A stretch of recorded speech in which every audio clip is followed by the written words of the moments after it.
Welcome to JRI Institute, the first private school in Bataan, a trusted and respected educational institution. A home where dreams are built, JRI. Inside the school campus stands the Founders Building, a three-story building named after the three gentlemen who founded JRI in 1926. A commemorative marker relates the history of the school, a tribute to these gentlemen who held on to their dream of building a school for their townmates. A reminder of the hope that these founders gave to young students who also dared to dream. In celebration of its 95th founding anniversary, let us look back and commemorate the humble beginning of our dear school, the JRI Institute. The JRI Institute was founded in 1926 by Attorney Francisco de la Rosa, Mr. Alfredo Angeles, and Mr. Florentino Simeon.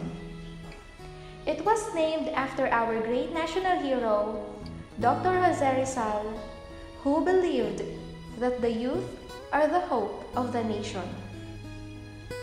The idea to build a high school in Orion came as a result of the gentlemen's experience when they were still high school students. Back then, there was only one public high school in Bataan. It was located in Orani. Tatlo sila yung triumvirate. Mr. De La Rosa, attorney yun. Si Mr. Angeles, tsaka si Mr. Simeon. Noon si Mr. De La Rosa, paano ako yung magturo dyan? Kaya sabi niya, love your students and they will love you. Inaano niya. Palagi yun ang ina-emphasize niya. Yun ang triumvirate na tinatawag, tatlo sila. Pero si Mr. De La Rosa nakatira sa Manila. JRI opened in June 1926. Students held classes at the convent of the Catholic Church with the permission of the parish priest, Reverend Father Primitivo Baltazar. The first graduation was held in March 1936. Quirico Evangelista topped his class. Mr. Evangelista was the composer of the JRI Alma Mater song. The original incorporators of JRI were Attorney Francisco de la Rosa, Mr. Alfredo Angeles, Mr. Florentino Simeon, Mr. Perfecto Evangelista, and Mr. Rodrigo Garcia. Attorney Francisco de la Rosa served as the president of the school and Mr. Florentino Simeon as the school director.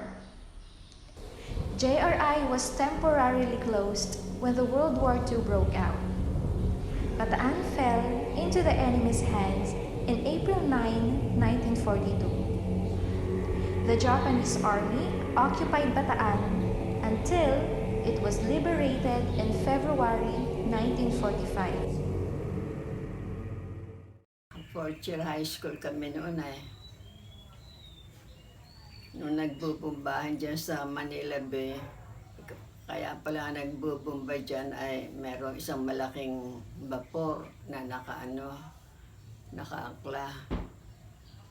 Doon po yung mga tao dahil yung aeroplano nagdadive pero nung bumagsak na yung bomba, takbuhan sila. Ay sa depensa, kitang-kita mo yung dagat. Walang obstruction doon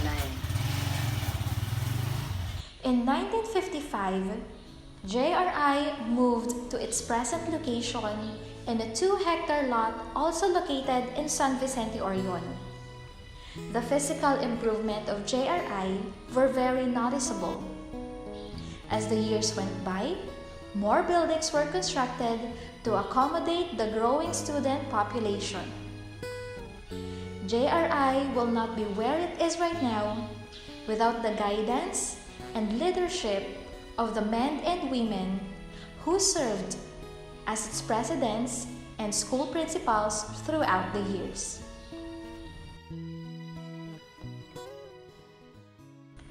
Attorney Francisco de la Rosa was the first school president from 1926 to 1972. He was said to be a constant presence in the school campus. He was well loved by the students and teachers. Mrs. Teresita R. Katigbak took over the JRI presidency from 1972 to 1977. Colonel Benjamin T. Gomez became the school president from 1977 to 1999. He is married to Mrs. Natividad Nati Gomez, daughter of Mr. Florentino Simeon.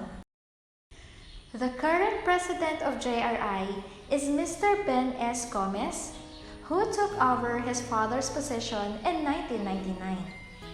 Under his leadership, some major building constructions and improvement of facilities took place. I'm hoping na aabot tayo ng maraming pantaon even after I retire in a few more years.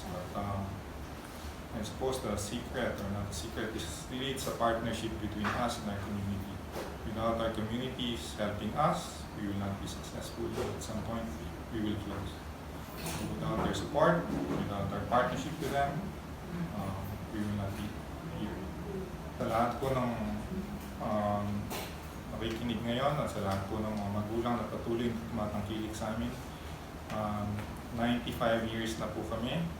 Maraming salamat po sa inyong suporta. Sabi ko nga po, kung wala po kayo, wala po kami.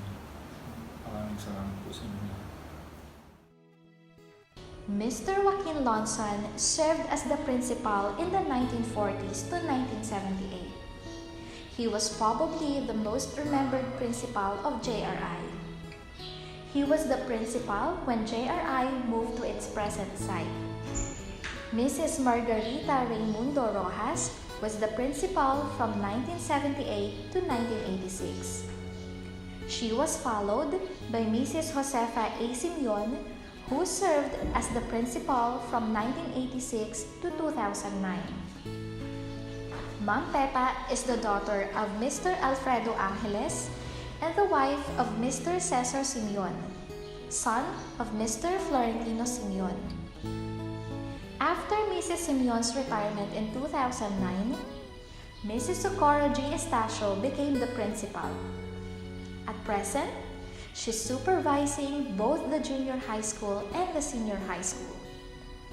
JRI opened its senior high school in 2016 when the K-12 curriculum was implemented. More than half of my life I spent it in JRI. I started to be in JRI in 1974. Actually, dito ako nag-high school. Huwag na kayo magpila. I was enrolled in JRI in 1974. I graduated in 1978. So I just left JRI for college. And then I started to be here again after a year when I graduated in college. So that was in 1983. I started teaching in 1983, June 1983. From 1983 up to the end of school year 2008-2009, I was a teacher. So I'm proud to be a Rizalian from head to toe, lahat. Kasi wala na talaga. Sa mga parents nila, marami pong salamat sa pagtitiwala niyo. I'm sure most of their parents are products of JRI. Since we will be celebrating our 95th, kumbaga itatang na din yan. Sa mga estudyante, maraming salamat sa pagtitiwala. May forever sa JRI. Ensuring that the students get the best education will not be possible without the teachers at the front line. From 4 faculty members, now the school has 42 competent, caring, and dedicated teachers. Some have even spent decades of their lives teaching in JRI. This is Luisa Bernabe po, from 1972 to 2011, faculty member ng Rosario South Institute. Okay? For 39 years, I have been a faculty member of the said school. I was hired in 1972, interviewed after college. Take note, after college to. Then from then on, from 1972 to 2011, I was a faculty member of the Sarson Institute. You know, after college, having a work and then having a salary, then we should be thankful for that. Okay? Then secondly, is having a family, my second family. You know, I am single, I have no family of my own. Aside from my family here, JRI is my second home, where I met some teachers and became friends later on. That is the greatest contribution of JRI to me. My friends expand. Diba? Marami akong kaibigan, marami akong kasama, ano mga panahon yun. There were some misunderstandings during the time that who don't have pag may makasama kang marami. But at the end of the day, we are family. As I said, we are family. Loving and helping each other. I stayed here for 39 years. Masaya ako dito sa JRI. Kaya hindi ako nakaisip na lumipat sa public. Even though there are opportunities. Pero nag-stay pa rin ako. Kasi masaya ako. Kasi, diba, kung masaya ka, contented ka. Kasi yung commitment ng JRI sa public, yung commitment na yan na napakahalaga. Kasi talaga dito sa JRI, ano namin na yun, magpagturo ng maayos. Siyempre, nakita nyo naman sa mga produkto ng ating JRI Institute, nakita nyo kung gano'n sila kagaling at gano'n sila naging successful sa kanila. It is a shining armor for me. Because my stay here in JRI Institute is really fruitful, and aside from that, ang JRI ay matulungin. No? Kahit sabihin mo, cannot compare our salary with those of the public school. Ang JRI naman ready sila tumulong pag kami marami. Yan ang isa sa mga reason ba why I stay. Yung dalawang anak ko nakapagtapos with the help of JRI. Kahit na may trabaho kami mag-asawa, ano ito din ang tulong ng institute. So bali, 28 years ko na ngayon dito sa JRI. Unang-una, mahal ko talaga to. Okay. Mula sa naging unang principal, at masasabi ko nung unang pagtuturo ko din dito, natawagan din ako ng DO para magturo sa iba. Pero hindi ko ipinagpalit ang pagtuturo ko dito sa JRI. Mahal na mahal ko to at alma mater ko to. Dito ako graduate din kasi ng high school. Siguro masasabi ko na ang JRI, kahit dumami pa ang maraming school dito sa atin sa Bataan, masasabi ko kahit kailan ang JRI, hindi iyan maiiwanan. Katulad na lang nangyayari sa buhay natin ngayon. Ang daming private school na nagsara, pero nanatili ang JRI. At eto tayo, nakatindig tayo, nagbibigay ng edukasyon. At masasabi kong the best ang JRI para sa akin. Sa tagal ko na dito, pag sinabi kang Rizalian, kahit saan ka magtungo, kilalang kilala. At kasi tayo, hindi lang naman tayo sa talino at makikita mo magaling tayong makisama mula sa administrasyon, lahat, maging sa mga utility natin, masasabi natin, pag sinabing Rizalian, napakagaling. Iyan ang tatak Rizalian.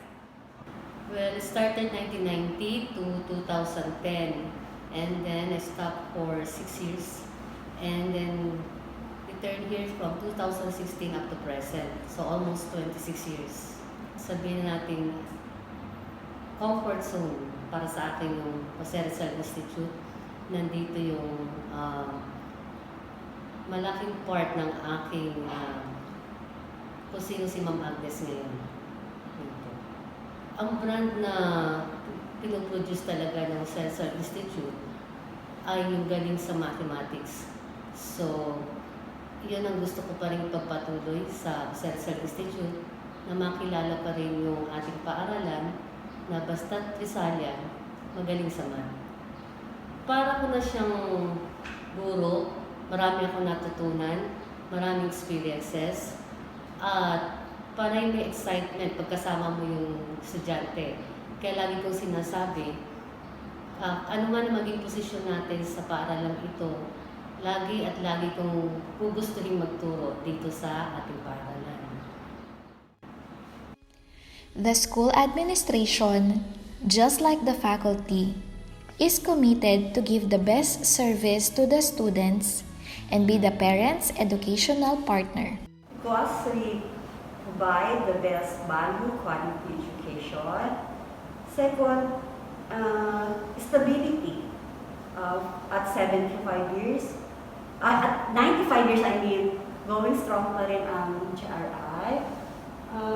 The third one, compared to other private schools, mas mababa pa rin ang tuition fees ng JRI. By giving discounts to our students, like discounts for valedictorians and salutatorians, athletes, at least discount for Rondalia and DBC, siblings discount and loyalty discounts.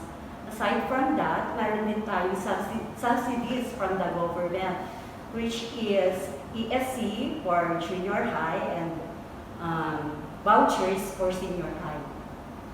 1995 to 2020, 25 years. Bakit ako nagstay? Siguro dahil dito na rin ako nanggaling as a Rizalian ng high school.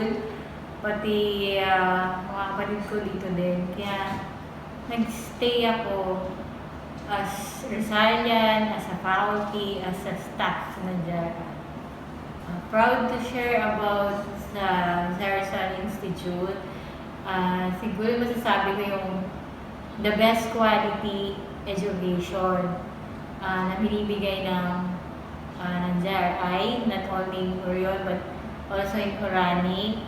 Dahil siguro best quality dahil magagaling ang mga teachers nung araw at hanggang ngayon, di ba? Signify sa akin ng JRI as a institution na matagal na siya since 1926. Not only for education but also in the community dito sa Orion, na talagang pagdating sa education, kilala sila o kilala ng JRI. Ika-10th year ko po ngayong school year. Kasi nandito yung heart ko. Tsaka masayang magtrabaho sa JRI. I'm proud to say na Rizalian ako. Hinubog at nilanang ako dito sa JRI. And tanda ako pa, hindi ko makakalimutan na nung tumungtong ako ng college, sinasabi ng mga classmates ko na iba talaga pag may tatak Rizalian. Nakaka-proud lang na nakikita nila yung kaibahan ng finished product ng school. Best quality education talaga na ino-offer na sa community. Siguro yung matatag na foundation ng JRI. Kasi in spite of na mga nangyari throughout the year, nalagpasan na ng JRI yung World War II, like yung pandemic ngayon, marami pa rin nag-e-enroll. Kasi ang masasabi ko dun, siguro kasi yung JRI, marami na siyang tao na nagtitiwala sa kanya. So, trusted na siya, ganun. Maraming sumusuporta kasi nga yung education natin dito is maganda. Parang hometown. Kasi kahit saan ka man mapunta, kahit saan field ka makarating, babalik at babalik taro ka pa rin dito.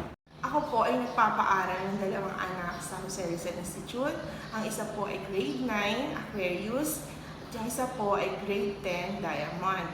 Napili ko po ang eskwelahan ng Jose Rizal Institute kasi po dito po ako nanggaling. Alam ko po ang kalidad ng edukasyon na meron ng Jose Rizal Institute. Ang mga magulang po dito at ang paaralan ay may maayos na communication kung ang tatanungin po ay tungkol sa pag-aaral ng mga bata. Ako po ay matagal ng PTA officer dito sa JRI at ngayon po ako po ay kinatawan ng mga magulang bilang president ng GPTA po. Throughout the years, JRI has strived to produce well-rounded students who are not only good in academics but in other areas as well. In the early years, people waited for every play production written and directed by Mr. Ruben Rojas. Plays such as Alamat ng Everlasting, Sylvia, and Lundo ng Palad amazed many crowds. Many years later, the artistic talents of the Rizalians were again showcased in the plays presented on Foundation Days by the Teatro Rizalians under the direction of Mrs. Abigail S. Fernando. The older generations also excelled in military competitions. The PMT Cadet Corps of Orion were not only famous for its snappy cadets, but also for their lovely lady sponsors. Jose Rizal Institute produced men and women who would excel in their chosen fields of endeavor. The JRI alumni can be found anywhere on the globe. Karamihan po ng family members ko ay JRI alumni, kaya trusted na po ang quality of education dito. Tapos plus na rin po na marami po sa elementary friends ko ay dito rin mag-aaral. Probably for the same reasons din po. Interested po talaga ako sa mga engineering fields, pero I hope to have time to pursue my other hobbies as well in the future. Sa time ko po sa JRI, marami po akong natutunan, hindi lang academically, pero in life na rin po. Pero long story short, I am who I am today because of the people, especially the teachers and friends that I have met. Decision po ng nanay ko na sa JRI ako mag-aral at halos lahat po ng tito at tita ko dito po mag-grade sa JRI. Kaya alam po niya na I am in good hands and naniniwala ako na matter knows best. Ang pangarap ko po sa buhay ay makapagtapos ng pag-aaral at maging pediatrician someday and to make my parents proud and happy. JRI is my second home and the teachers are my second parents, kaya naman po isa sila sa mga humubog sa pagkatao ko and kung ano man po yung magiging ako in the future dahil po yun sa JRI, sa mga teachers and of course sa mga parents ko. Tinulungan din po nila ako para maging responsible and independent. And JRI completes who I am, so hopefully I can reach my dream with them.